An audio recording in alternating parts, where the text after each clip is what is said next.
Davlatimiz bayrog'i bu biz uchun birinchi navbatda katta g'urur. Mana shu bayroq ostida biz terma jamoa safida maydonga tushamiz.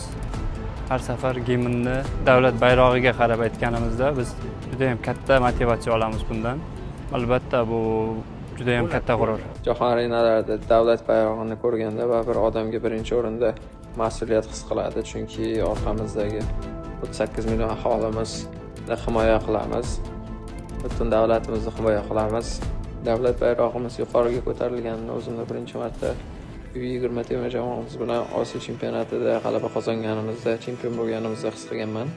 Butun xalqimizning oldida va prezidentimiz oldida chempion bo'lganmiz va davlatimiz bayrog'ini yuqoriga ko'targanmiz. Bayroq bu juda muqaddas narsa. Biz mana shu O'zbekiston bayrog'ini yuqoriga ko'tarish uchun bor kuchimiz bilan mehnat qilamiz. Jahon arenalarida O'zbekiston bayrog'i yuqoriga ko'tarilganda uni so'z bilan ta'riflab bo'lmaydi. Baribir odamni ichidan u narsa o'tadi va mana shu badanlar ham bijirlab ketyapti shu gapni gapirganimda. Barchalaringni 18-noyabr O'zbekiston davlat bayrog'i qabul qilingan kun bilan chin yurakdan tabriklayman.